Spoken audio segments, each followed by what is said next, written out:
Welcome to this edition of For the Love of You. I'm Reverend Portia Cabot, pastor of Clare Memorial United Methodist Church, 56th and Ames.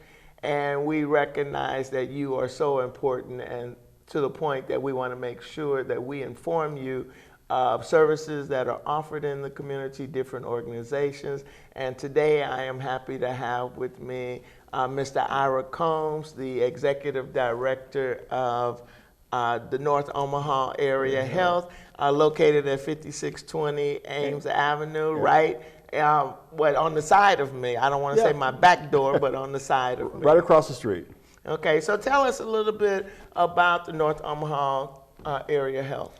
NOAA, as we call it, North Omaha Area Health, was founded about 10 years ago because we saw that there was a lack of healthcare services in North Omaha. Now, we're not a full-service clinic, which means we don't fix broken bones and we don't deliver babies. But our main goal is to get information, do health screenings, a lot of things that we can do at a nurse level or nurse practitioner level. Okay. And we've been doing that, and we've got I tell people we have some big success stories where people have come in just for screenings and ended up in the ER because they were about ready to have a stroke. Oh, or wow. We have a group that's been going on for 2 years called the Academy of Healthy Living, which is a code word for like diet group. And all these services are free, where they come together every Thursday at 5:15 and they talk about nutrition, they talk about dieting, they talk about exercise and giving kind of a support to each other. Okay. And then we have our free clinic where you can come in, and a long time people labeled us as an STD clinic because we did a lot of that because there were no places. There's no places in North Omaha to conveniently go. And then there are some places you can go, but the first thing you see when you go on the door is payment due at time of service. And even though we say that our STD and STI numbers were rising with the younger population, there was no place for them to go for right. free. Even though the numbers were rising, all the large institutions were moving west. Okay. And so if you lived in North Omaha, 68104, 68111, 68110, and you didn't have insurance, and you thought maybe you had an STD, you'd have to travel to South Omaha or West Omaha, or to the jungle or a big institution. And so we started offering those services free. People said, well, how can you do that free? Well, we've got some partners with the state and with other groups and with some foundations that allowed us to offer the services free. And so that was one of our starting points. But it's health disparities, and that's a big word. Health disparities are, I would say, rampant in North Omaha. The life expectancy of a black man is shorter than any group. Really? Because of diabetes, hypertension, prostate cancer, all those which are much more common, and of dying from it are much higher. So is that because men do not take care of their health, or they don't go get checked, or? I'd say it's a combination of things. Okay. It's a combination of, first of all, men, we are innately hard-headed. Something happens, I'll walk it off, or I'm tough, it'll go away. That's one reason. But the other reason is that it's just there are no services. And if you don't have insurance, that's kind of I call it the trifecta. No insurance, kind of hard-headed. And then it's, where you go. So we try to inform people where to go. Okay. We give the services free.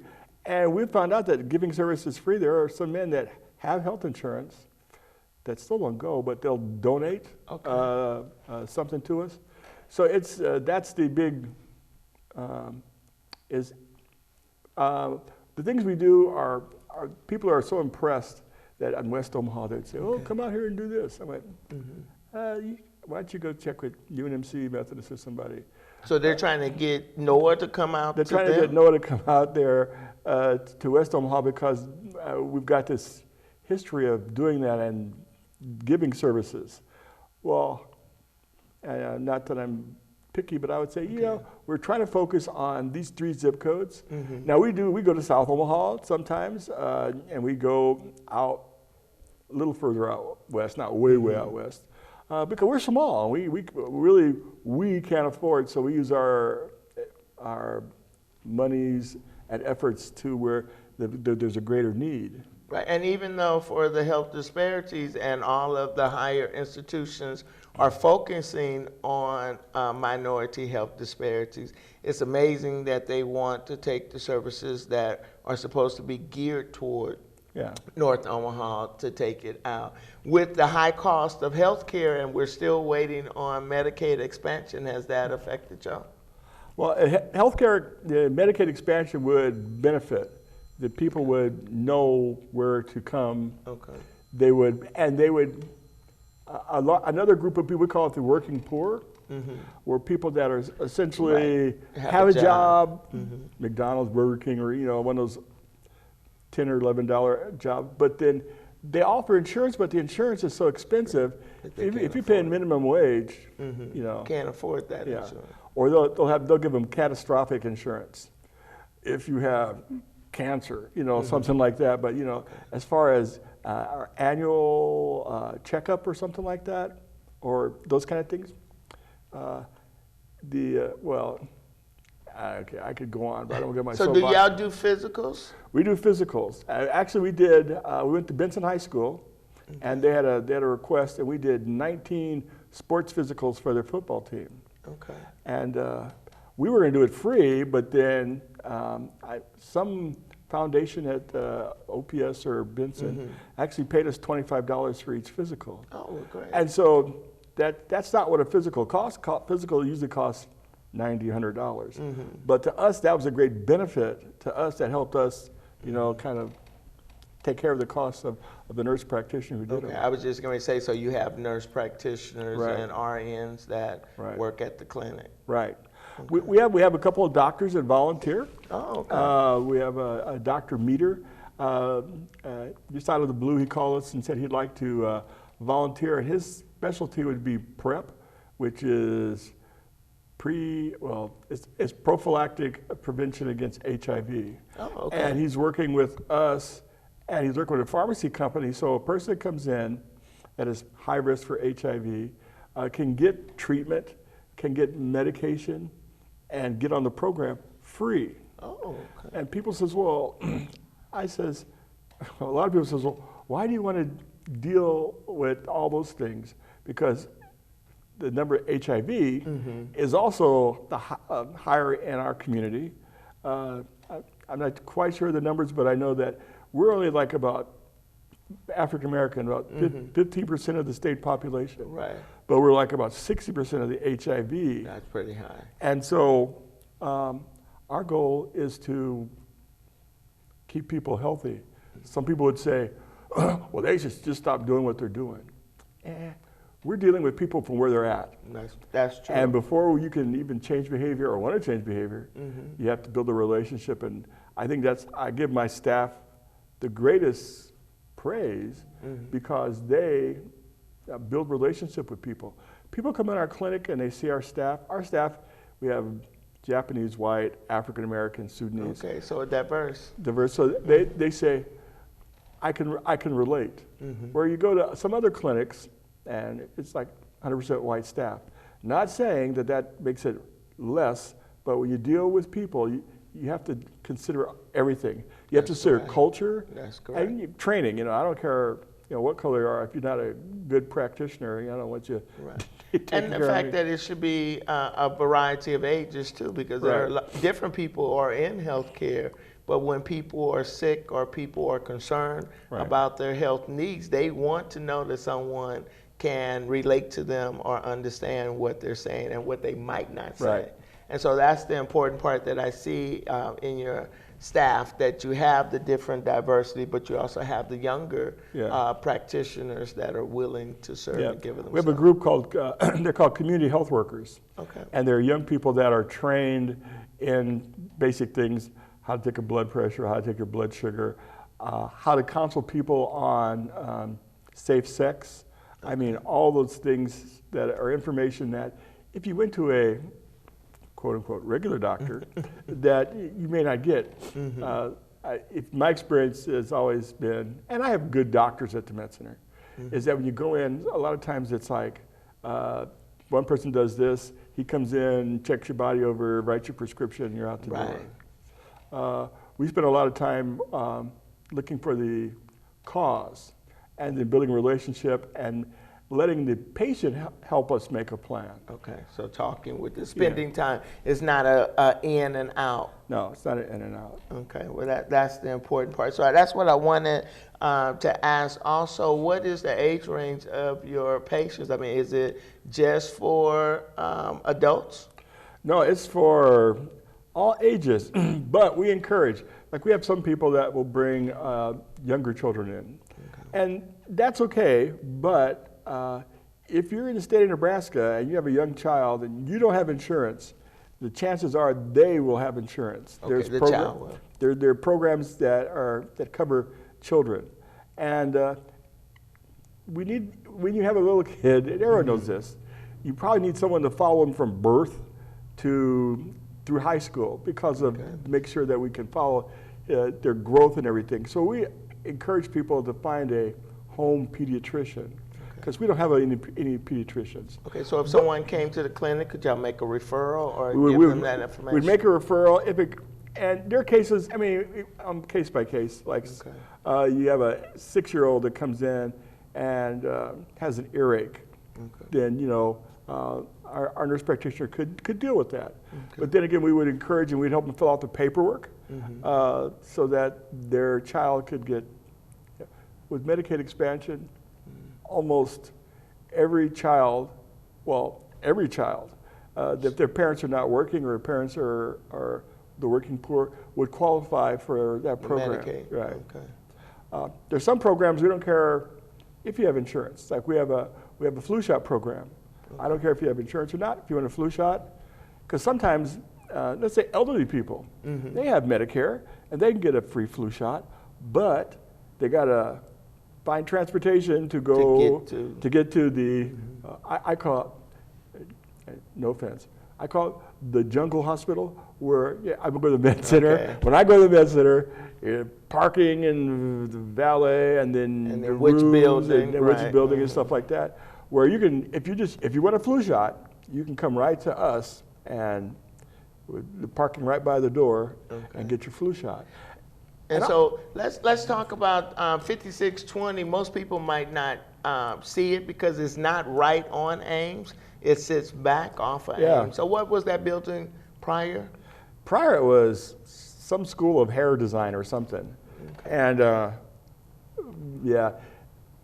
actually we're working on that now. We just got, we ordered some signs and some of those feather flags you see all up and down Ames Street. We got one now that says free clinic.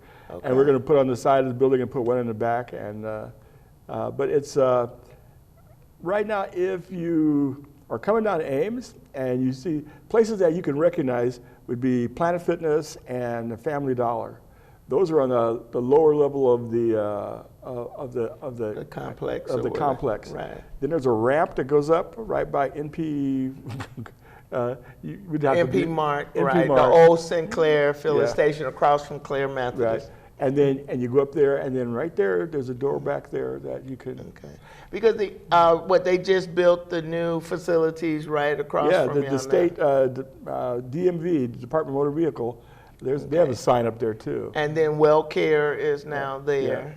Yeah. So there's a lot that's happening in that area. There's a lot that happening. Our parking lot's getting full. It used to be empty. Now it's getting pretty busy. So that's where the clinic is. I mean, most people would not see it or know that that's where NOAA Clinic is. So we want to make sure that we bring awareness to where NOAA Clinic is actually located, and you enter the parking lot off of 56th Street. So everyone knows where the filling station is across from Clare Methodist, and that's where Noah Clinic is. There's hairstylists that are serving in the building now too. There are hairstylists and barbers that are on the same floor that we are. We got about 50% of that floor, and the other 50% is so if you come up and you can get your blood pressure checked, maybe you get a haircut too. So okay, wow, that's interesting. Yeah. So tell us the time or operations. I'll make it simple so it's not complicated. We're closed on Wednesday, the clinic, but we're open on Monday, Tuesday, Thursday, Friday, and Saturday. We open at 12. That's another thing. We did things to help conserve our budget, but we found out that most people like to come in the afternoon. And we're on Tuesdays and Thursdays, we're open until 6.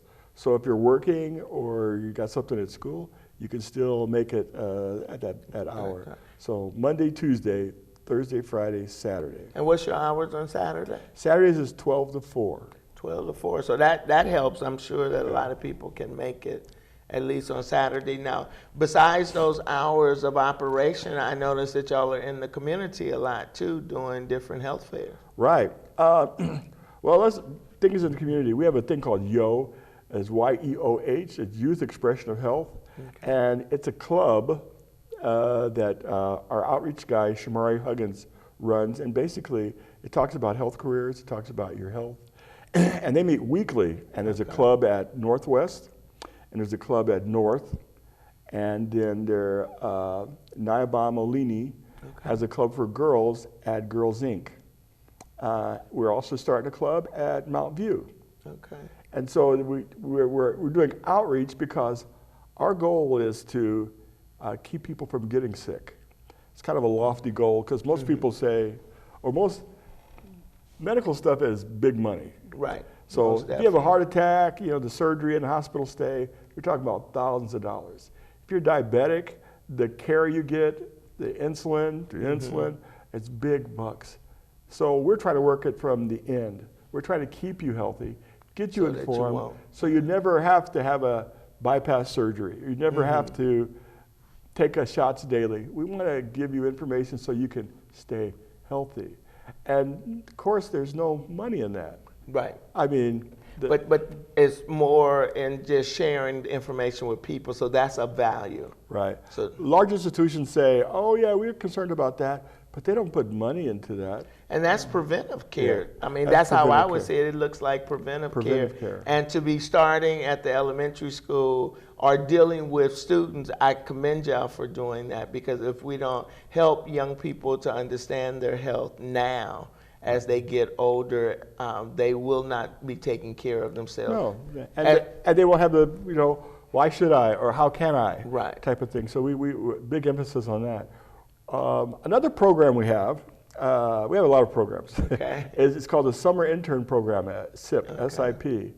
And that's been going on for like about 10 years. Wow. And where we take minority students or underserved or underprivileged students during the summer for 9 weeks, and we pay them, and we teach them how to do small procedures like blood pressure, blood sugar, but also we give them we do research projects, so they can see hands-on about the health disparities in our community. And then we've been really successful because we take high-risk kids, but we also take kids that are doing okay. And as of today, we've got 2 of those from 10 years ago that are physicians. We got like a half a dozen of those young people that are now RN nurses. I mean, we actually have one of them that's working for us now, Shalia Cotton. So by giving them an opportunity, we have young people that have, well, now they're adults, that are making it. And that's important because if we instill, most kids will say, oh, I want to be a nurse, or I want to be a doctor, police officer, or firefighter.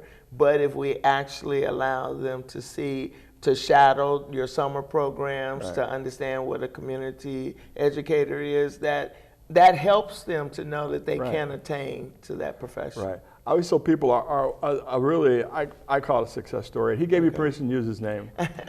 10 years ago, we had the summer intern program, and a young man applied, and he was involved with gangs. And he came in, he had a grill on, his pants were sagging. I thought, do I really want to? And I said, why do you want to be in the program? And long story short, the paramedics came to his house to deal with his sister who had asthma or something. Okay. And that kind of planted a seed, and he says, yeah, I want to do something like that. Well, today, his name is Disparities. He is a paramedic. Oh, okay. I mean, the paramedics are the ones, that stick needles in you and can shock you and all that like that. The first ones on the scene. Right.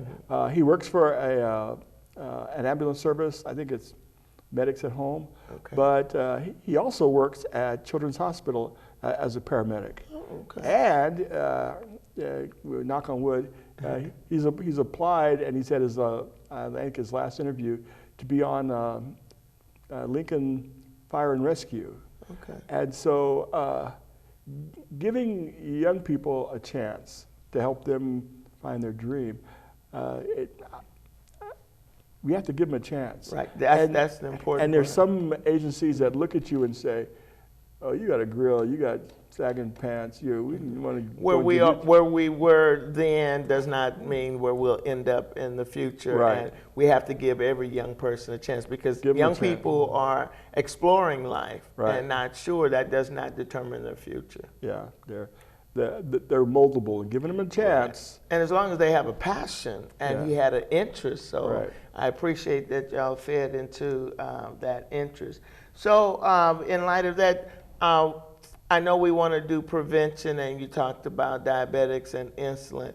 So do y'all have medicine assistant care, or do y'all refer people to where they can get medicine? Well, we refer people, and we have a lot of agencies that give us I call pharmacy cards, where you can get a discount. Okay. And you don't even have to be a patient. You can come in our office, and if they're on the counter, just get one.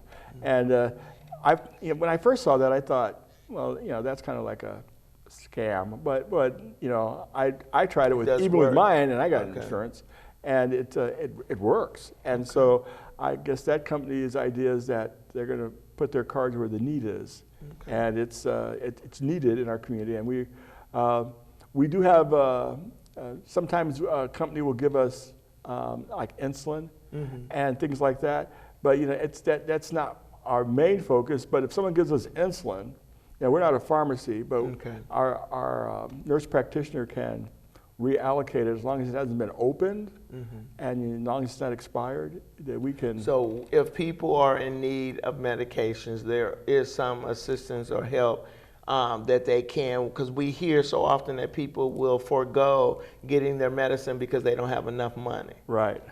And it's one of the things that I talk to physicians about too. When a person comes in their office and they'll write a prescription, you should always ask them, can they afford that? Because there are a lot of generic equivalents. Just because it's on TV and someone says you should try this, especially African American, there are a lot of generic, low cost. Generic means it's equivalent to the brand name. Right. It's the same. For high blood pressure. And the difference could be $4 to $80. But they do the same thing. Okay. And so I don't want to get started on pharmaceutical prices in the United States either, but it's crazy. Okay.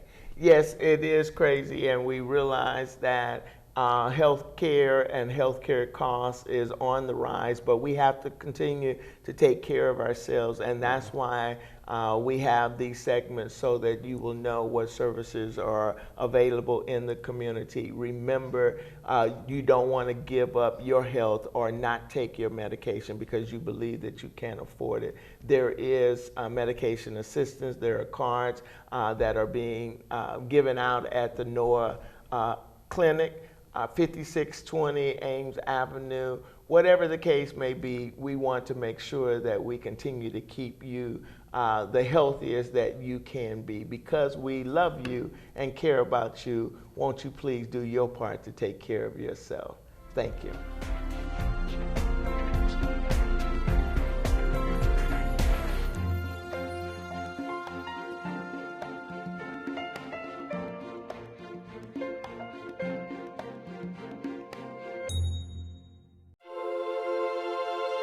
you.